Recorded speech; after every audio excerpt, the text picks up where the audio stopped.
Hey everyone, before we start the video, I just wanted to clarify something important. Recently, my channel faced a major issue where YouTube completely disabled monetization. As a result, I'll be significantly reducing the number of videos I upload along with making some changes to the backgrounds and overall style of the videos.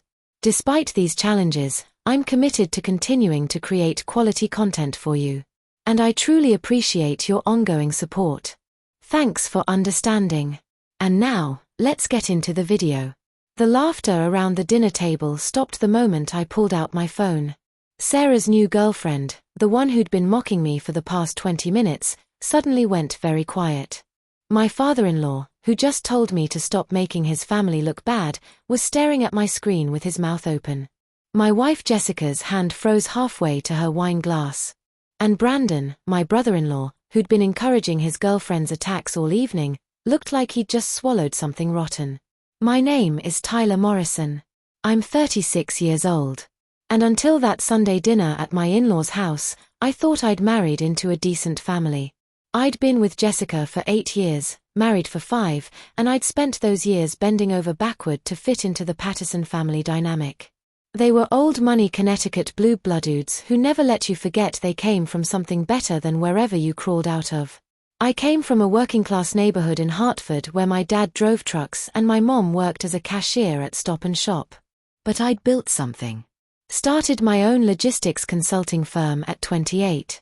Grew it into a multi-million-dollar operation by 32 and now employed 47 people across 3 offices. The Pattersons knew this, but they never acknowledged it. To them, I was still the kid from the wrong side of town who got lucky. The dinner started normally enough. Jessica and I arrived at her parents' house in Westport at 6 o'clock, just like we did every other Sunday. The place was a sprawling colonial that looked like it belonged in a magazine spread. Her father, Richard Patterson, owned a chain of car dealerships across Connecticut. Her mother, Victoria, spent her days volunteering for charity boards and planning fundraising galas. Brandon, Jessica's younger brother, was already there when we arrived. He was 29, worked in sales at one of his father's dealerships, and had a new girlfriend every few months. This time, he'd brought Sarah Kingsley, a 26-year-old who worked in marketing, according to the introduction Victoria gave when we walked into the dining room. Sarah was attractive in that polished way some women spend hours achieving. Perfectly straightened blonde hair, designer dress that probably costs more than most people's monthly rent, and the kind of confidence that comes from never being told no in your entire life. Tyler, Victoria said as we took our seats. Sarah works for Ashton and Pierce, you know, the marketing firm downtown. I nodded politely. Nice to meet you, Sarah. She smiled, but it didn't reach her eyes. You, too, Brandon's told me so much about his family. The first 20 minutes of dinner passed with the usual Patterson family conversation. Richard talked about sales numbers at the dealerships. Victoria discussed the upcoming charity auction she was organizing. Brandon bragged about some big sale he'd made that week. Jessica talked about her work as an interior designer. Nobody asked me about my business. That was normal. The Pattersons had a way of making you feel like you weren't quite worth their attention unless you were serving them in some way. Then Sarah started. So Tyler, she said, cutting into her salmon with precise movements. Jessica mentioned you run some kind of consulting business. I do, I said. Logistics consulting. We help companies optimize their supply chains and distribution networks. She nodded slowly like I just told her I collected bottle caps for a living. That sounds interesting. So like you tell truck drivers where to go? Brandon laughed. Jessica shot me an apologetic look but didn't say anything. Not exactly, I said evenly. We analyze entire logistical operations and develop strategies to reduce costs and improve efficiency. It's fairly complex work involving data analysis, network modeling, and strategic planning. Sarah took a sip of her wine, smirking slightly. Right. My mistake. So, you're like a middle manager, but for trucks. Richard chuckled. Victoria smiled behind her wine glass. Jessica was studying her plate like it contained the secrets of the universe. I felt the familiar tightness in my chest that always came when the Pattersons decided to remind me I wasn't really one of them. But I'd learned over 8 years to just take it. Fighting back never worked. It just made things worse. Something like that, I said quietly. And that was my mistake. The moment I backed down, Sarah sensed weakness. If you're enjoying the story and want to hear more about standing up for yourself and handling family dynamics, please take a moment to subscribe to the channel. Leave a comment below sharing your own experiences with difficult in-laws and hit that like button so more people can find these stories. Your support really helps the channel grow. Brandon tells me you grew up in Hartford, Sarah continued, and there was something predatory in her tone now. That must have been tough. I mean, I've driven through there a few times. Not exactly the nicest area. It wasn't bad, I said. Good people, strong community. Oh, I'm sure. Sarah said with false sympathy. Everyone's doing their best with what they have, right? I mean, not everyone can afford private schools and summer homes in the Hamptons. That's what makes America great. You know, people from all backgrounds can succeed. The table went quiet. Even Brandon looked slightly uncomfortable, though he was still smiling. Tyler's done very well for himself. Jessica finally spoke up, her voice small. Oh, absolutely, Sarah agreed enthusiastically. I mean, to go from that kind of background to running your own little business, that's the American dream right there. Very impressive. Little business. The words hung in the air like smoke. I looked around the table. Richard was concentrating very hard on his food. Victoria was refilling her wine glass. Brandon was trying not to laugh. And Jessica was sitting there, silent, letting this stranger insult her husband in her parents' home. We should probably talk about something else, I said quietly. Why? Sarah asked with false innocence. I think it's fascinating. I love hearing success stories from people who've overcome adversity. It's so inspiring. She wasn't even being subtle about it anymore. Every word was calculated to remind me that I wasn't good enough, that I didn't belong, that I was lucky to be sitting at this table with these people who were so much better than me. Sarah's right, Brandon said, finally joining in. Tyler's come a long way. Remember when we first met him, Dad? He was driving that old Honda with the dent in the door. Richard smiled. I do remember that. What year was that car, Tyler? 95, 96, 97, I said, still running? Sarah asked sweetly. I sold it years ago. Oh, that's good. I mean, once you start making real money, you can afford to upgrade these things. Real money. Like the 7-figure income I'd pulled in last year wasn't real enough. Victoria decided to join the fund. Tyler's always been very practical about money, very careful with spending. I suppose that comes from growing up without much. I felt my jaw tighten. 8 years of this, 8 years of subtle digs and backhanded compliments and being made to feel like I should be grateful they let me marry their daughter. You know what I find so admirable? Sarah continued, and I knew whatever came next would be worse. People who work with their hands, real blue-collar work. Like your father was a truck driver, right, Tyler? He is a truck driver, I corrected. He's not dead. Right. Sorry. Is a truck driver. That's such honest work. My father always says we need people willing to do those jobs. Somebody has to, right? Brandon was openly laughing now. Jessica had tears in her eyes, but she still wasn't saying anything. Richard and Victoria were watching the show like it was entertainment at dinner theater. Sarah, I said, keeping my voice level. I think you're being disrespectful. Disrespectful? She looked genuinely shocked. I'm complimenting you. I'm saying I admire people who come from nothing and make something of themselves. How is that disrespectful? Richard finally spoke up. Tyler, I think you're being a bit sensitive. Sarah's just making conversation. She's insulting my family and my background. No one's insulting anyone, Victoria said coolly. You're making this awkward for everyone. I looked at Jessica, silently pleading with her to say something, anything to defend me or at least acknowledge what was happening. But she just sat there frozen. Maybe you should just relax, Brandon suggested. Sarah didn't mean anything by it. You're being kind of dramatic. I'm being dramatic. I felt anger rising in my chest, hot and sharp. Yes, Richard said firmly. You're making my family look bad by overreacting to simple conversation. Sarah is a guest in our home and you're making her uncomfortable. I stared at my father-in-law, the man who'd spent 8 years treating me like hired help, the man who never asked about my business, never acknowledged my success, never treated me like I was worth his time. And now he was telling me I was making his family look bad. I apologize, I said finally. I didn't mean to make anyone uncomfortable. Sarah's smile widened. No worries. I totally understand. Sometimes people get defensive about their backgrounds. It's natural. The conversation moved on. Sarah started talking about her work at Ashton & Pierce, about the big clients they worked with, about the important campaigns she was involved in. Brandon hung on every word. Victoria asked interested questions. Richard nodded approvingly and something in me shifted. I pulled out my phone under the table and started searching. Ashton & Pierce Marketing, found their website, pulled up their client list, checked their recent press releases. Then I searched Sarah's name, found her LinkedIn profile, cross-referenced it with the company directory. Sarah, I said, interrupting her story about some campaign she'd worked on. How long have you been with Ashton & Pierce? About 8 months, she said proudly.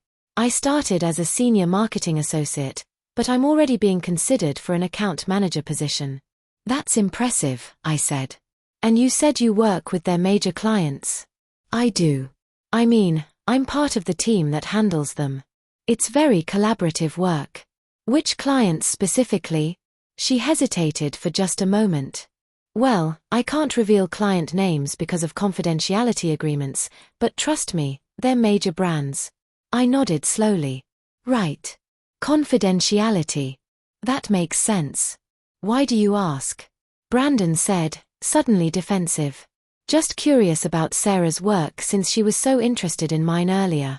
Sarah's smile had frozen slightly. It's fine, Brandon. Tyler's just making conversation. You know, I continued, setting my phone on the table. It's funny you mention Ashton & Pierce. I actually have some connection to that firm. The temperature in the room dropped noticeably. Really? Sarah's voice was careful now. Yeah. See, about 6 months ago, my company was looking to rebrand. We needed a marketing firm that understood B2B logistics consulting. We put out requests for proposals to several agencies in the area. I picked up my phone and pulled up my email. Ashton & Pierce was one of them. We ended up going with a different firm, but I still have all the correspondence. Richard was watching me now with narrowed eyes. Victoria had stopped eating. The thing is, I said, scrolling through my emails, during that process, I got to know quite a bit about Ashton & Pierce, their structure, their clients, their team members. Sarah had gone very pale. I'm looking at their client list right now, I continued. And you know what's interesting? The major brands you mentioned, they're mostly local businesses. A few regional restaurant chains, some small retail operations, a dental practice. Nothing wrong with that, of course. Somebody has to work with smaller clients. I never said they were Fortune 500 companies, Sarah said quickly. No, but you implied it. You said major brands. You made it sound very impressive. I looked at Brandon. And that account manager position she mentioned, that's not exactly accurate either. See, I have a friend who works at Ashton & Pierce. Jake Palmer. He's a creative director there. I pulled up my text thread with Jake and showed it to the table. I texted him just now while Sarah was talking, asked him if they have anyone named Sarah Kingsley working there. The silence was absolute. He says they do have a Sarah Kingsley, but she's not a senior marketing associate. She's a junior coordinator. Entry-level position. She answers phones, schedules meetings, and occasionally helps prepare presentation materials. Sarah's face had gone from pale to bright red. There's no account manager position being considered, I continued. There's no team handling major clients. She's the person who makes copies and orders lunch for meetings. Tyler, Jessica started. Hold on, I'm not done. I looked directly at Sarah. You spent the last 20 minutes mocking my background, my family, and my business. You called my company a little business. You implied I was barely better than a middle manager. You talked about me like I was some kind of charity case who got lucky. I pulled up my company's website on my phone and turned it toward the table. This is Morrison Logistics Consulting. We had $8.3 million in revenue last year. We employ 47 people. Our clients include 3 Fortune 500 companies and 7 major regional distributors. Last month, we closed a deal with a national retail chain that will generate $2.1 million in fees over the next 3 years. I looked at Richard. That's more than your best dealership makes in a year, Richard. His face went dark red. And Sarah, I continued, while you were sitting there making fun of my father for being a truck driver and my mother for working at a grocery store, you failed to mention that you're barely making $42,000 a year answering phones. That's less than my newest junior analyst makes. The silence stretched so long I could hear the antique clock ticking in the hallway. You don't know anything about me, Sarah finally said, her voice shaking. I know you're a liar, I replied calmly. I know you've been sitting here for the past hour pretending to be something you're not while mocking someone who actually built something real. And I know everyone at this table was perfectly happy to let you do it because it made them feel superior to the kid from Hartford. Brandon stood up. You can't talk to her like that. Sit down, Brandon. I'm talking to your father now. I turned to Richard. You told me I was making your family look bad. You told me to stop overreacting. You sat there and let a stranger insult me. Insult my parents, insult everything I've built, and you did nothing. Worse than nothing, you joined in. Tyler, I think you should leave, Victoria said coldly. I agree, but first, let me make something very clear. I stood up and looked around the table. For 8 years, I've taken your condescension. I've taken your backhanded compliments. I've taken your jokes about my car, my clothes, my background. I've smiled through every family dinner where you've made me feel like I should be grateful you let me sit at your table. I looked at Jessica and you've never defended me. Not once. You've sat there every time and let them treat me like I'm beneath them. Like I'm lucky to be with you instead of the other way around. Tyler, please, Jessica whispered. I'm done. I said simply, I'm done pretending this is normal. I'm done accepting disrespect from people who have accomplished less than I have, but act like they're royalty. And I'm especially done listening to some entry-level phone answerer mock my family while you all smile and nod. Sarah was crying now. Victoria was standing up looking furious. Richard's face was purple with rage. Brandon looked like he wanted to fight me, but I didn't care anymore. Jessica, I said, you have a choice to make. You can stay here with your family and let them keep treating me like garbage, or you can come with me right now and we can build something better than this. Everyone was looking at her. Jessica was crying, mascara running down her cheeks. Tyler, you can't just, she started. Yes or no, Jessica, right now? The moment stretched. I watched my wife, the woman I'd loved for 8 years, the woman I'd built a life with, struggle with the simplest question in the world. Stand with your husband or stand with the people who'd spent 8 years making him feel worthless? Tyler, my family, she began. That's my answer then, I said. I walked out of that dining room, out of that house, and I didn't look back. Not when Victoria shouted after me. Not when I heard Jessica crying. Not when Brandon came to the door yelling about how I'd ruined everything.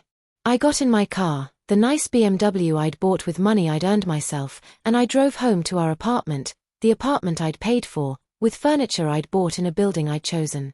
That night, I got a text from Jake Palmer at Ashton and Pierce. Dude, what happened? Sarah Kingsley just got fired. Her supervisor found out she's been lying about her position to everyone, including her boyfriend and his family. Apparently, your text exposed the whole thing. I didn't reply. I just sat there in my living room drinking the expensive scotch the Pattersons had given me for Christmas 2 years ago. And I thought about the moment at that dinner table when everyone's smiles had faded. The moment they realized the kid from Hartford wasn't someone they could look down on anymore. Jessica came home around midnight. Her eyes were red from crying. She sat down across from me without saying anything for a long time. "You humiliated Sarah," she finally said. "Sarah humiliated herself. She lost her job because of you. She lost her job because she lied about her position and got caught. That's not on me." Jessica shook her head. "My family thinks you're a monster. Your family thinks I'm beneath them. They always have. The only difference is now I've stopped pretending I don't notice. Tyler, they're my parents, my brother. I can't just cut them off. I'm not asking you to cut them off. I'm asking you to stand up for me when they treat me like garbage. I'm asking you to be on my side for once in 8 years." She was quiet for a long time. "I don't know if I can do that." And that's when I knew my marriage was over. We separated 3 weeks later. Jessica moved back in with her parents temporarily. The divorce papers came 2 months after that. She wanted the apartment, half my business equity, and spousal support. I gave her the apartment. I was tired of living in a space she'd chosen anyway. But I fought her on the business equity and I won. She'd never been involved in the company, never contributed to its growth, never even acted interested in what I did. The judge agreed. Richard tried to intimidate me during the divorce proceedings, threatened to make things difficult with his connections, his lawyers, his money. But the thing about actually having money versus just acting like you do is that when push comes to shove, resources matter more than reputation. My lawyers were better than his lawyers. My documentation was better than his bluster. And when everything was settled, Jessica got far less than she'd hoped for. Sarah Kingsley and Brandon broke up within 2 weeks of that dinner. Apparently, once everyone knew she'd been lying about her job, Brandon decided she wasn't impressive enough for him anymore. She moved back in with her parents and took a job at a different marketing firm. This time she was honest about being entry-level. I heard through mutual friends that she actually apologized to Jessica for what happened. Not to me, never to me. But at least she acknowledged she'd been out of line. The Pattersons didn't speak to me after the divorce was finalized. That was fine. I didn't have anything to say to them either. But here's what happened that made everything worth it. About 6 months after the divorce, I was having dinner at a restaurant downtown with a potential client. Nice place, white tablecloths, extensive wine list, the kind of restaurant the Pattersons would have felt at home in. I was halfway through explaining my company's services when I noticed Richard and Victoria Patterson being seated 3 tables away. They saw me at the same moment I saw them. For just a second, Richard looked like he was going to come over and make a scene, but then he saw who I was sitting with. Recognized him. James Morrison, CEO of Morrison Distribution Corporation, one of the largest logistics companies in the Northeast. Same last name as me. Not a coincidence. He was my uncle on my father's side. The successful side of the family, the Pattersons had never bothered to ask about. My dad drove trucks. His brother owned the trucking company and several others, and had just agreed to invest in my consulting firm to help us expand regionally. I watched Richard's face as he realized this. Watched him understand that the kid from Hartford he'd looked down on for 8 years wasn't just successful on his own merits. He had family backing. Real family. The kind who showed up when you needed them. Uncle James noticed Richard staring and leaned in. "You know them?" "That's my ex-Finn," I said quietly. James glanced over, then smiled. "The one who thought he was better than us?" "That's the one." "Want me to go say hello?" "I've been looking for a reason to buy up some car dealerships." "His specifically." I thought about it. Thought about the satisfaction of watching Richard's face as my uncle made him an offer he couldn't refuse. Then slowly dismantled everything he'd built. But then I thought about that dinner table, about Sarah's tears, about Jessica's choice, about the moment I'd walked out of that house and felt lighter than I had in years. "No," I said, "let's just finish our dinner. He's not worth the time." We did. And when I walked past Richard's table on my way out, I stopped and looked down at him. "Hello, Richard." "Victoria, enjoying your meal?" Richard's jaw was clenched so tight I thought he might crack a tooth. Victoria wouldn't meet my eyes. "Food's excellent here," I continued conversationally. "Uncle James and I come here whenever we meet to discuss business. He's thinking about expanding into Connecticut. Maybe I'll mention your dealerships to him. Could be an interesting acquisition opportunity. I smiled, not meanly, just professionally. Enjoy your evening, I said, and walked out. That was 3 years ago. Since then, Morrison Logistics Consulting has tripled in size. We opened offices in Boston and Providence. We landed contracts with 2 Fortune 100 companies. Last year, our revenue hit $26 million. I bought a house in Madison, right on the water. Nice place. Better than the Patterson's Westport Colonial. I didn't buy it to show off. I bought it because I earned it and I wanted it. I heard through mutual friends that Jessica remarried. Some guy who works in finance. I hope she's happy. I really do. But I also hope she learned something from what happened. I hope she learned that standing by and watching someone you love get disrespected isn't loyalty to your family, it's betrayal of your marriage. I hope she learned that background doesn't determine worth. That where someone came from matters less than where they're going. And I hope she learned that sometimes the person everyone thinks is lucky to be at the table is actually the most valuable person there. As for Sarah Kingsley, I ran into her about a year ago at a networking event. She was working for a small startup, doing actual marketing work this time. She'd grown up a bit, lost some of that polished arrogance she'd had. She saw me across the room, and I could tell she was debating whether to approach or hide. After a few minutes, she came over. "Tyler," she said, "I owe you an apology." "You do. I was awful to you that night. I was trying to impress Brandon and his family, and I went way too far. I'm sorry." I studied her for a moment. She seemed genuine. People change sometimes. "Apology accepted," I said. "But Sarah, you didn't just go too far. You revealed something about yourself. You were willing to tear someone else down to build yourself up. That's not just bad behavior. That's bad character." She nodded slowly. "You're right. I've been working on that. Therapy, self-reflection, all that stuff. I'm trying to be better." "Good luck with that," I said. And I meant it. But I also walked away because some people deserve second chances, but that doesn't mean you have to be the one to give them. Looking back on that dinner now, I realized it was the best thing that could have happened to me. It forced me to finally acknowledge what I'd been ignoring for 8 years, that I'd married into a family that would never respect me, that I'd chosen a wife who wouldn't stand up for me when it mattered. And it freed me to build the life I actually wanted instead of the life I thought I was supposed to want. My parents came to visit last month. Mom loved the new house. Dad stood on the deck overlooking the water and shook his head in wonder. "Never thought a kid from our neighborhood would end up here," he said. "You raised me right, Dad. Taught me that honest work. And treating people with respect matters more than where you come from."